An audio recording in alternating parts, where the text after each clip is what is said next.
Hello everybody, I'm Brett, and welcome to Nightwood Guns. I figured while I had my P365 out for review, I would do a quick disassembly and reassembly video for you. So step 1, make sure it's unloaded and lock the action to the rear. Make sure the magazine is out of the gun. Then with the action locked to the rear, you're going to move the disassembly lever down. Once it's down, you're going to push the slide to the rear and ease the slide off the frame of the gun. Then you're going to apply a little bit of forward pressure to the recoil spring assembly and lift it right out. And then to remove the barrel, you're going to lift it up, and you can push it forward into the slide a little bit to make it easier to slide out. To put it back together, you're going to do everything in reverse. You're going to put the barrel back into the slide. You're going to take the recoil spring assembly, put the big end towards the muzzle, a little bit of pressure, and hook it right on that little notch in the barrel. Now this is the part that can trip people up.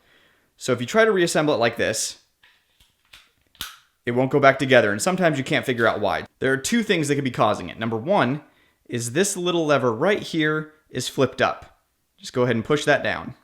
Number two is the disassembly lever can sometimes bounce back and get stuck in this position. If that happens, you push the slide catch up and move it back over to the vertical position. You can hold it there with your thumb. And you're just going to line up the rails, push the slide all the way to the rear, lock it open, push the disassembly lever back into position, and you're reassembled. Thanks for watching. Please like and subscribe if you liked the video.